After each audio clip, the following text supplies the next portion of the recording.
It is that time of the week again where you grab your favorite beverage. For me, it is Boss Blend, and we'll unpack that in a separate episode. But settle in with your favorite beverage because we have a fun episode. I had the opportunity to catch up with David Perez, who is the Senior Vice President and Head of Residential at RMR, where he oversees operations and integrates processes and technology and data to achieve the company's objectives. Believing that people are the firm's greatest asset, he strives for excellence for partners, investors, and residents. Since joining RMR in 2017, David has brought a wealth of experience from his previous roles at EY and Houlihan Lokey, where he led financial advisory assignments across multiple industries. He also served as a senior strategic financial director at ABM, overseeing operations across 25 airports, and worked at Slalom Consulting, focusing on client financial analysis and the impact of technology on finance. David holds a BBA in finance and a leadership certificate from the University of Georgia. An Eagle Scout, he was appointed by the governor to serve on the board of commissioners for the Georgia Student Finance Commission. In his free time, he enjoys family activities like baseball and hiking. An avid learner, he studies Six Sigma and agile development concepts. A fan of the Atlanta Braves and UGA football, he's passionate about building high-functioning teams, believing there's more fun rowing in the same direction. We had a great conversation, mostly related to process and technology, and in that order, along with some very fun rapid fire questions. And David's answers to the rapid fire questions were amazing. So you will want to stick around to the end to catch that. So again, settle in with your favorite beverage and enjoy this conversation with David Perez. David, welcome to the show. Hey, Mike. Thanks for having me. Well, catch us up. Where you're in Atlanta, is that right? I'm in Atlanta. Been here 4 years, so I've seen a lot here. So where'd you move in from? I just assumed you'd been in Atlanta all your entire life. I mean, it pretty much was. I look older just because I've been in the multifamily industry for the last 7.5 years. But That checks out.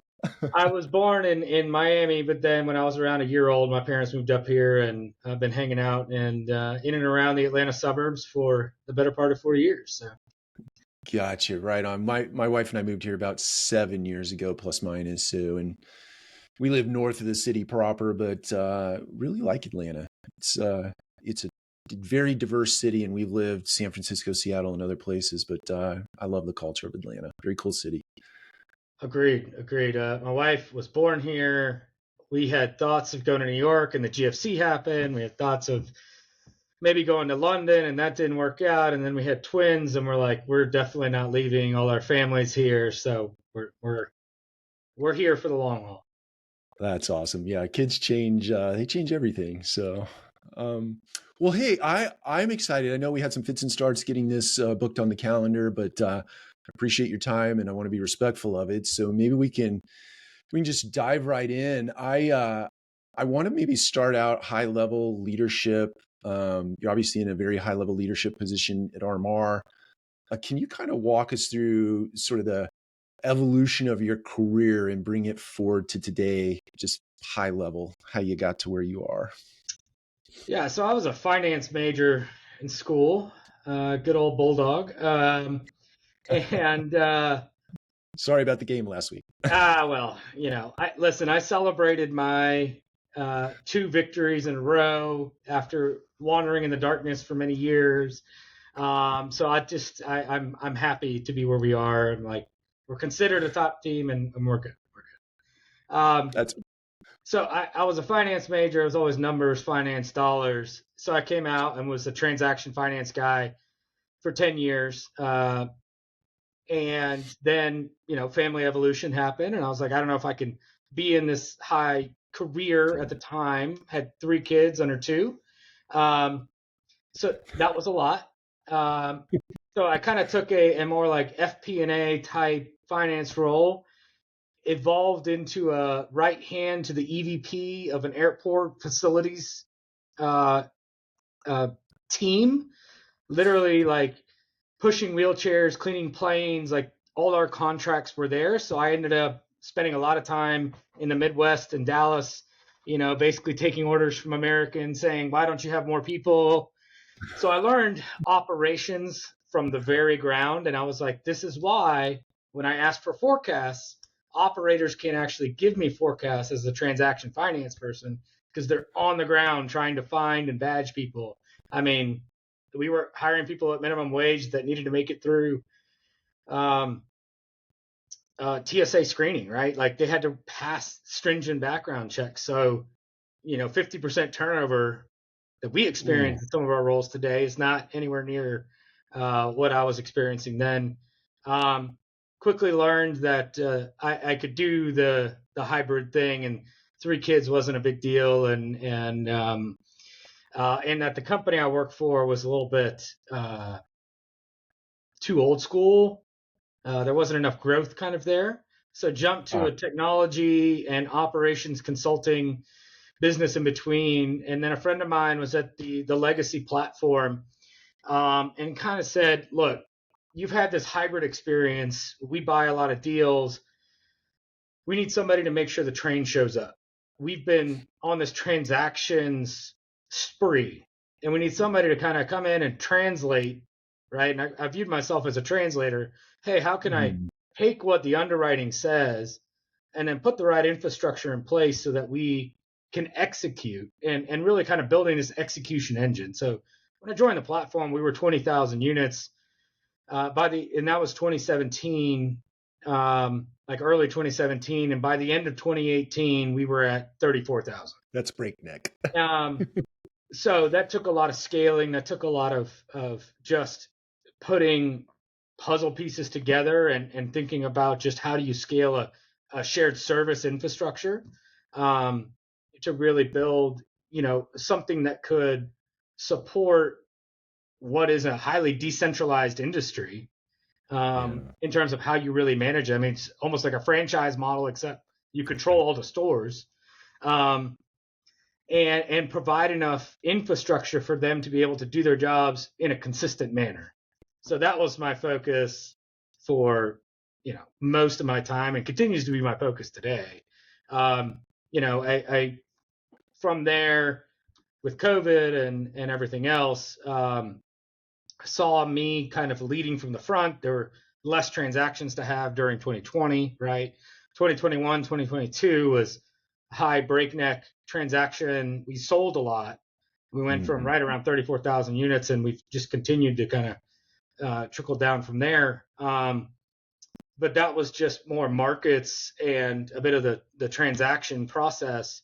But, markets continue to be kind of stingy on where interest rates are and where sellers really want to actually sell. So, there's some green shoots definitely coming. I think there's some good stuff happening, but that's been my evolution and kind of what I've been focused on. Got it. I want to back up and unpack something because I'm just deeply interested in this, having spent time in the corporate world and building organizations or putting infrastructures in place to support growth. How do you, from a principal perspective, think about scaling up an organization? What are you kind of high level thinking about when you're doing that? It's really kind of a bottoms up approach. And I'll say that I didn't stumble upon it until further along on exactly what I was doing. But are you familiar with Simon Sinek? I am. And there's something that's always resonated with me around just putting the customer at the center and thinking about how some of the top brands really look at the customer being the driver of their business. So it's been this evolution, and I posted recently about like this ease model that we created. This was like 2019, 2018 timeframe. But it was all oriented around where is the customer and then what do we need to be doing? And it all emanates around what are we doing to serve that customer? Because ultimately they're the ones paying us. So therefore they dictate the tasks that we should be doing. So then, I've always kind of thought about this pyramid of tasks, then skills that we need to have in order to execute those tasks, then the people that have those skills to execute those tasks, and then how do we reward those people that have those skills to do those tasks? And then you kind of build so that's the triangle. And then you build the pyramid of infrastructure of coaching, development, onboarding, talent, recruitment, all those kinds of things. Got it. And as you were going through this, I mean, you're going from 20,000 units to 34,000 units, and we'd all like to believe we're putting the infrastructure in place before everything pours in to tax that infrastructure. But that's a perfect world. How, when you're going at that kind of breakneck pace, do you sort of squeeze that in at the right time so that everything doesn't fall apart? Well, candidly, I got a little lucky on the timing. I joined like 6 months before we got awarded a 28 property portfolio. So I had spent 3-4 months saying, hey, these are some things that we need in place, and sort of a restructuring of sorts in order to really think about being, having everything kind of show up and get a lay of the land.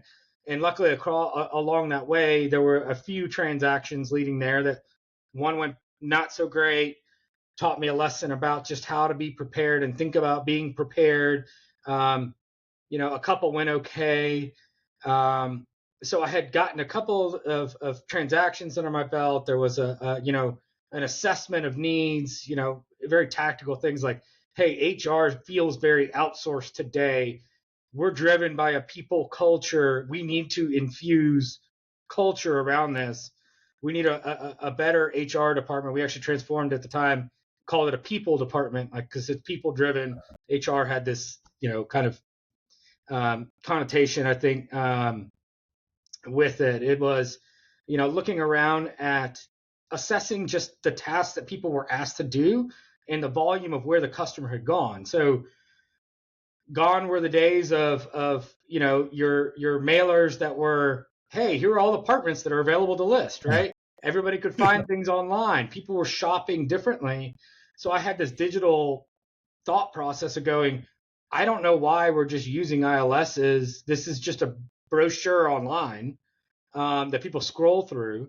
Like, there's a whole ecosystem around digital advertising. Why aren't we doing that? So that was like one of my main things. I was like, we need to hire a person for marketing. He's still here, Noah Eccles, and he's been just very thought forward on just bringing digital advertising. It's one of our unique things that we've evolved over time to really target that customer at the top of the funnel and really bring them in a very cost efficient manner. Like, customer acquisition cost today using any ILS is significantly more expensive than if you can just do it effectively in house.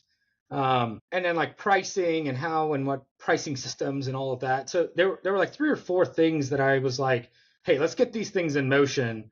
And then, oh, by the way, boom, this whole thing comes. Hey, I've already got these things in motion.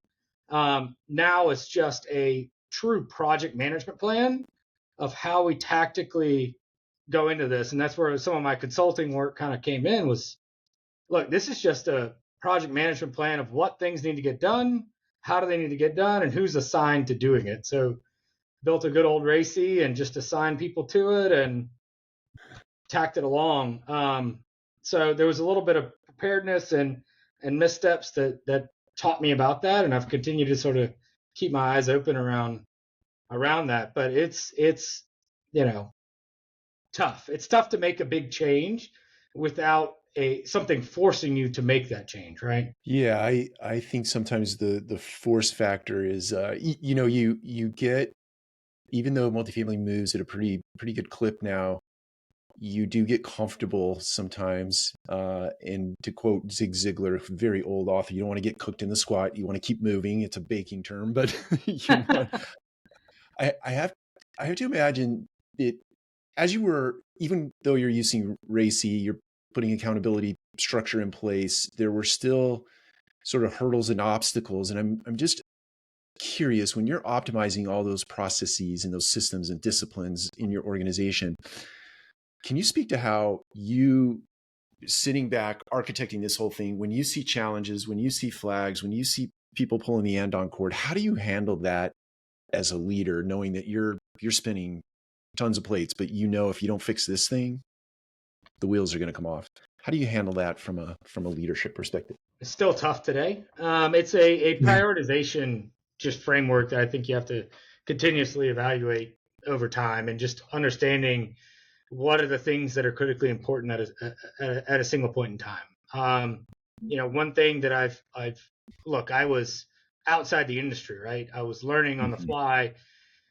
Real estate isn't all that complicated. It's just about cash flows. I did a lot of cash flow modeling over time. Um, Mm-hmm.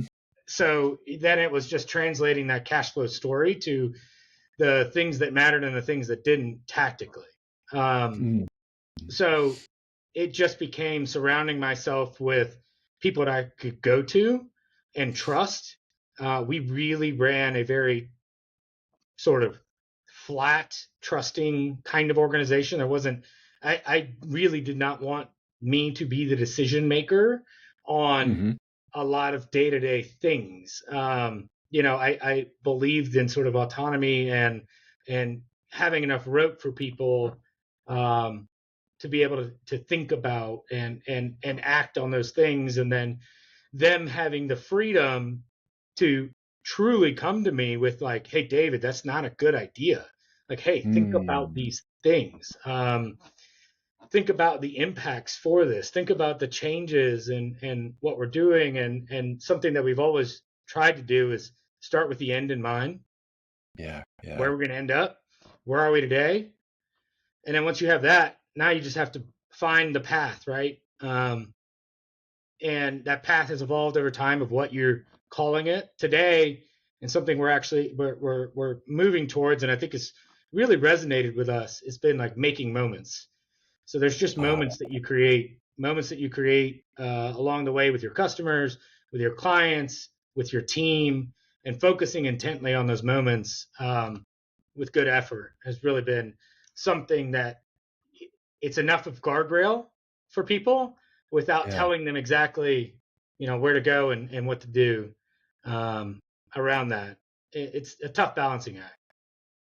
So the word culture is just screaming to me right now in everything that you just said, and I'm interested. Even if we go back and talk about Noah Eccles for a moment and how you identified this particular individual to come in and be a part of a culture. You obviously saw something in him, or your team saw something in him, and he's still there today, which I think is a testament to the fact that the culture is there.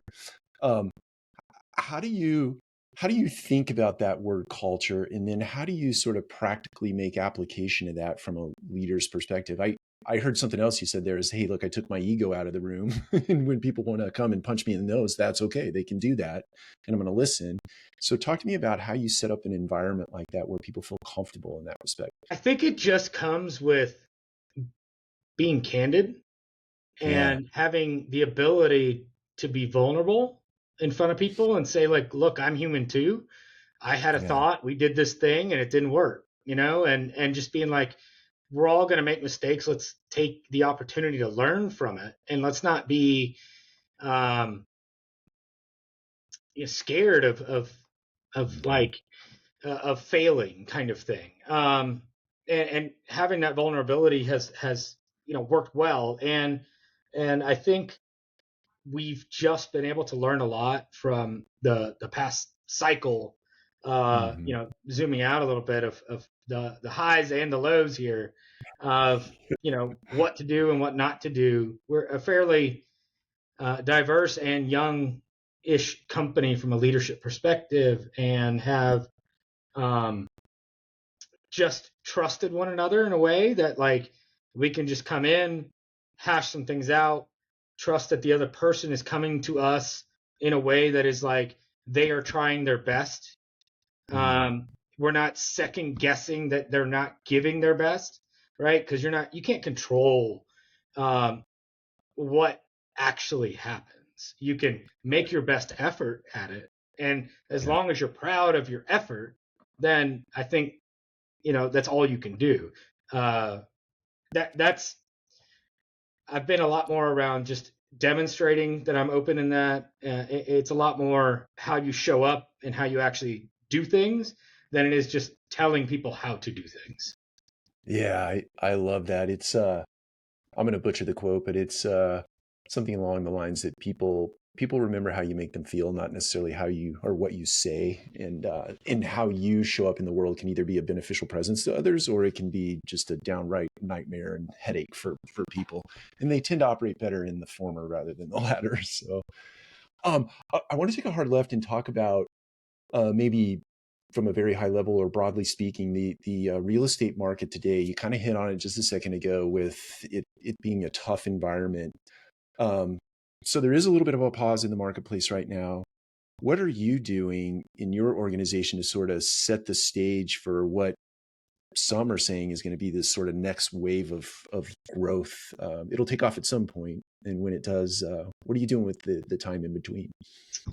Yeah, I mean, a lot of what the transaction with the legacy platform into RMR was about setting that next level of growth stage. We knew that capital and was going to be paramount for us in our ability to get out there. RMR is publicly traded, long 30, 40, almost 40 years old, well-known institution in all other real estate asset classes other than residential. So they felt like we fit well in that. So it was a nice marriage there.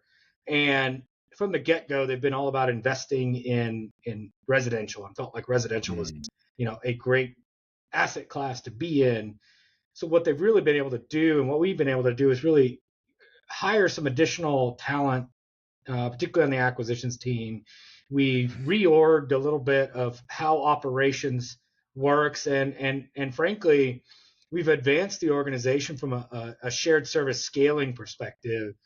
Just from an infrastructure standpoint, we've gone from a 10-person IT team, a 10-person HR team, to a 60-person or 50 change person IT team, right? A 25-person HR team, a 100-person accounting team, where before it was like a 25-person accounting team. We're now part of something at 40 billion plus scale that like a much bigger manager. But residential was allowed to kind of be this pocket, and saying, look, now you get the benefit of all this scale, and we're going to pour into you guys just like we pour into all the other stuff, this infrastructure that's now backing you. So that's been a nice kind of like lift for us in a way. So it's really prepared us to go to market in a way that says, look, to all our partners, to everybody that came along the ride, we had to get 100% consents to do the transaction, which meant all our partners, all our lenders said yes. We believe in you guys. Let's go. So now it's like, okay, let's get the flywheel turning again. Oh, markets still are wobbly. What's the Fed going to do? What's inflation going to do? What are sellers going to do? Everybody was predicting massive waves of defaults and all of that. A lot of the assets that didn't really go that way, that people were able to kind of work them out in some fashion. There've been a few here and there. But at the end of the day, it's just kind of about, understanding where the puck is going a little bit, and having some gut feel about where cycles have been in the past and what you're seeing fundamentally, and how it looks or maybe feels a little different than what you've been looking at for the last 2 years. Yeah, that makes sense. It who knows, a little bit of it is crystal ball thinking, but it does seem like that when I think we're in the beginning stages of the next cycle. Who knows? That's not my novel thought. I'm just listening to a bunch of people out in the world. But it does seem like that when it takes off again, there is a lot of dry powder sitting on the sidelines, a lot of people working on the infrastructures of their businesses, however they choose to put that together. And it's going to be, in my head, it's going to be one of the most interesting and exciting times to be in real estate these next 48 to 60 months, plus minus, I think. Go ahead. No. I agree with you. I wholeheartedly agree. I think, and I talked a lot about the investment side and shared services. There's an operating component to all of that. Just how do you tactically deal with what's systematically going in certain places, supply, demand, what are all the implications of that, costs going up over time, how do you make things just execute and work and keep people energized until it until it starts feeling good again, right? Yeah, that's right. To play off of that, it's a kind of a nice segue. Great job teeing it up. I want to know how you think about technology as it relates to everything that you just cited as on the operations side, whether it be how do we optimize for expenses that are going up? How do we sort of think about revenue differently because we're not in that kind of hyper growth mode that we were in, 36 months ago or 24 months ago. But how do you think about technology as it relates to your operations? Um, I've always had a mantra. It's like people, process, then technology. It is, Mm, if you need to design how you want things to work around that customer.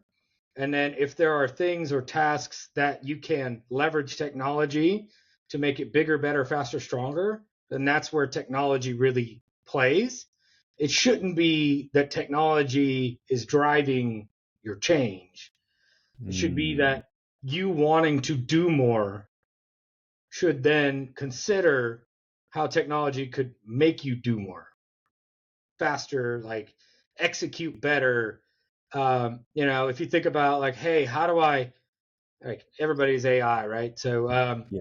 we started AI way back in 2020, kind of forced our hand, and in 2019 we kind of started experimenting with an offshore team doing a call center top end lead thing, and a lot of that evolution was sitting there going, think about what you ask a leasing consultant to do today.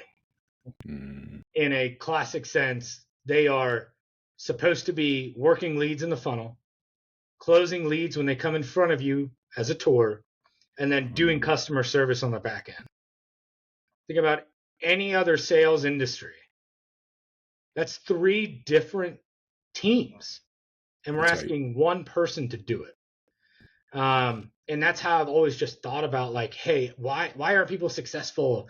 Like, working the top of the funnel. Like, I I know I am not a good BDR. I am not a Mm, great guy that likes to walk the room and just tell stories and meet people. I'm a good, identifying a problem, putting a solution in front of somebody, and then closing that deal. I'm in the middle. I don't like out here generating the thing. I don't necessarily love customer service, but it's a huge part of the game. yeah. But I sit there and I'm like, well, these are my skills, and this is what I'm really good at. We're asking these people to be all throughout the funnel. So by taking that process and then trying to break it down and say, all right, what can we do to make this better? We created this team, this offshore team. That offshore team quickly got inundated when we shut all the offices down with phone calls, right? Yeah. And trying to respond to messages because like nobody could even come in the office. So we said, all right, we got to add technology component to this to just get to these things. So we started experimenting with call AI type bots. Made an investment in that, created an IVR phone structure that it would at least decrease that volume that was coming into the office with the whole goal of just schedule the tour. Let's just get it on the calendar, schedule it. Now your leasing consultant has chopped off the very front end. They can focus on who comes in, and they can then do customer service. So that's how we've really just kind of said, all right, our process is saying this is too much. We can't do enough volume that's expected of us because of how the consumer has changed, how they're shopping. They're all online. We got to work these leads online. We got to get them to come in. People don't have time when they're on a tour to work these leads that come in. They only work 9 to 5. Like, what happens before 9? What happens after 5? Like, how do you do touch as much as possible? That's where Right. technology enabled us to really take a leap and being able to get to a lot more customers, meet a lot more touch points in that way. So that kind of is an illustration, I guess, of how we would think about breaking down a process and saying, where can we really leverage technology to improve our efficiency? I love that sort of people process and then technology because I think innate in your point is if you have bad person, bad process, and you just throw technology in there, you're just going to get a worse result. Yeah. Right. Yeah. And many times we do that. Yeah. We see the next bright and shiny thing, and we run off after that. And we have bad process to begin with. Yeah, I mean, And it when I just, came in, it was like we had a CRM, but nobody knew what CRM even meant. So, people were just like, well, I emailed them. And I'm like, no, you have a CRM system. Like, that's your customer relationship management tool. Like, that's where that way you have a log of everything you've ever discussed with them, and how you make that connection. And that's just an example of that. It's like, we didn't have a process about how people should engage with a customer. We just threw a Mhm. tool in there and said, oh, they should know. Yeah, yeah, you know how to turn on a computer. Surely you know how to work that CRM. It is like that. Okay. I want to switch gears again and talk about a topic that I think is near and dear to your heart, and that is working out in the community away from RMR. And if you could talk about some of the things you've done in the community and how maybe that ties back to your leadership in the company, if there are sort of correlations that you can draw from those experiences outside. Yeah. Look, being a good steward of where you live is just part of, you know, probably investing in real estate, right? Like, so it was a nice, it was actually a lead in, and I probably should have mentioned that at the top, is like, I led a light homeowners association here in Sandy Springs that was like sort of an unaffiliated 4,000 houses that kind of comprised like District 6 of Sandy Springs. Mm-hmm. And at the time, there was just so much development going on, and that board really being involved in that and being the president of that board, the High Point Civic Association, and just like seeing the kinds of development projects, and then listening to like constituents and being like, hey, we don't want this new apartment over there. It's going to decrease our values. And I look at it, and it's like 400 unit Class D, and there's, it's built in the 60s, and there's crime and a lot of things kind of going on. And I'm going, how do I do for better Mm-hmm. and get people to see that it will be better, right? And really Mm-hmm. tell that story of like, and I'm a volunteer, right? I just happen to Right, live right, at a house in right. the middle of this thing. But it was that kind of like storytelling element in which you kind of go through and say, look, guys, I hear what you're saying. You are heard. Absolutely. And you have some valid points here. Traffic, I hear you. Right. But think about the future of what this community might look like. And that, is like how you might have to talk about things with your company, right? It's, Mm-hmm. hey, team, think about, I hear you. Like, these are all concerns, right? We've all gathered here. You guys have all voiced your opinions. Think about the future now. Think about if we make this happen and work, what it will do for us, like how we will feel if we execute on this. And then look, if it doesn't work out, we'll learn from it. It is not the end of the world. It's not going to kill us. It's not. We'll do something a little different next time. And that story piece of just like having to engage in a thoughtful way with individuals, and Yeah. frankly, I was talking to our head of property management yesterday on the phone, and we were just like, she's like, look, David, I always go on site to just make sure that I never lose touch of what our Yeah. people are doing. And I go, absolutely, Tracy. I always take resident phone calls. Yeah. When they get escalated to me, I don't just pass them off. Like, I take them because I need to understand what our people are hearing, why people are so frustrated, and sometimes I can do something about it. Sometimes I need some help to do something about it, but it keeps me in touch with that, ultimate constituent, that ultimate person, um, that I'm ultimately serving. I very much that resonates with me. It's I won't be able to make attribution to this, but I heard this it's called management by walking around or wandering around or something of that nature. It goes like that. But it seems to me the people that I've worked with in the past in property management and multifamily specifically, the ones that were really, really good were the people who didn't sit in that corporate chair very often. They were out sitting in the seat of the leasing consultant. Okay, I've got the mouse. Tell me what the next piece of this workflow is, right? They're actually putting their hands on things and they're listening to people. Because when I come back and I'm pitching something to the senior leadership team, you know what, I can do it from first person. I don't have to do it, and I can really express their pain in a way that I can potentially get a fix put in place for them. It's the only way to do it. You can't mail it in. Yeah. Yeah. Just not Yeah. possible. Okay, so the world is shifting very swiftly. I think all businesses are experiencing, you used the term AI just a second ago, but business is just shifting and it's changing rapidly. And I'm just wondering how you balance strategy, setting strategy in place for the organization with things that are coming at you at a breakneck pace these days, whether it be technology and or disruption to even the simple hierarchy, I think is at play right now, right? You mentioned flat organization just a second ago. Many organizations are big hierarchies and they're going to move to flat, but so how do you balance strategy with everything that's flying at you on a consistent basis? Yeah. I talked a lot about this earlier, just around at the end of the day, it's like, is this better for the customer? Is this Mm, truly better for them?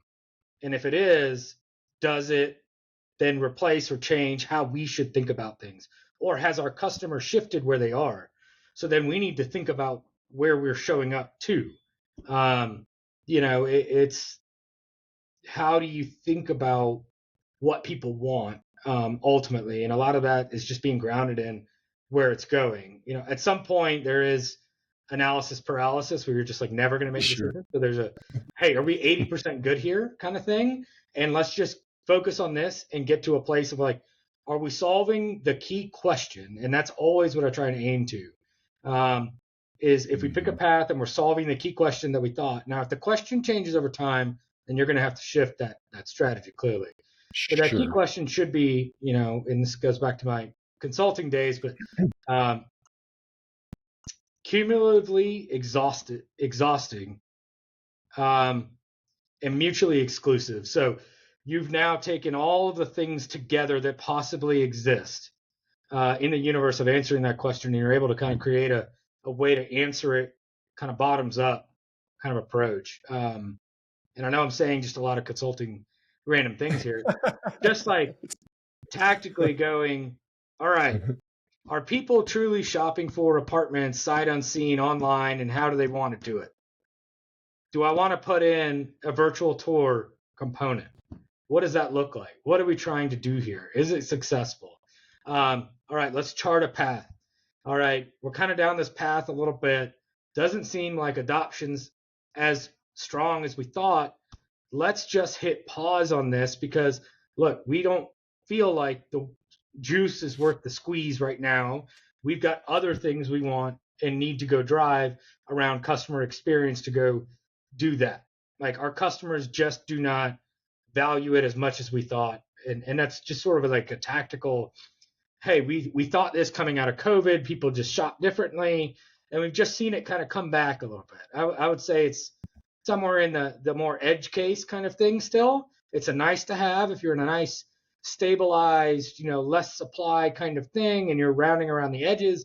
But for the most part, consumers haven't gravitated completely to, look, I need a holistic solution. And while I'm a consumer like that, I don't want to talk to anybody. I just want to buy.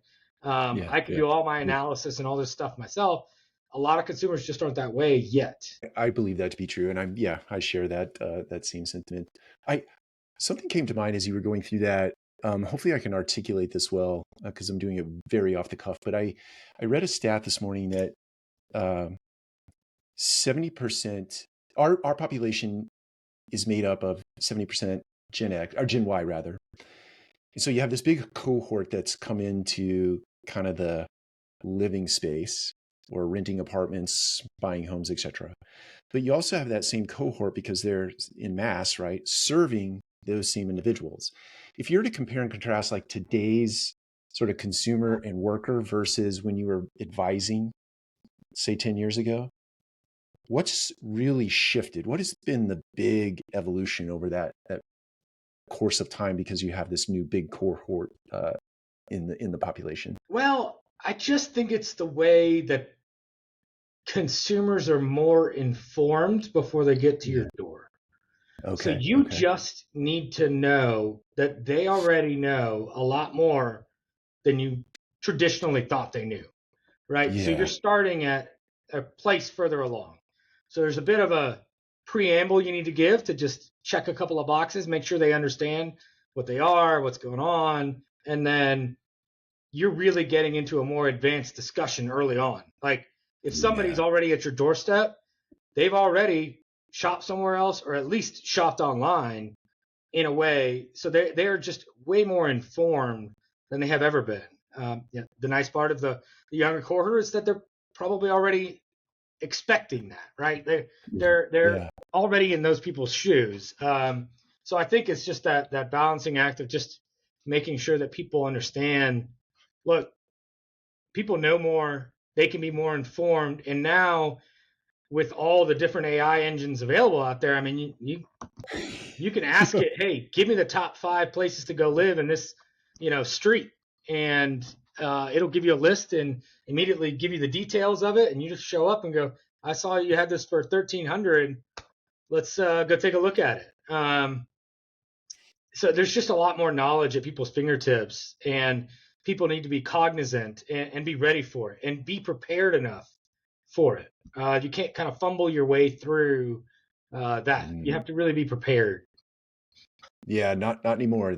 People's meters, BS meters, so to speak. Yeah, they're redlining. Okay, I want to be respectful of your time, so I had one more question, but I'm going to skip that. I'm going to switch to some rapid fire questions, if you don't mind. Sure.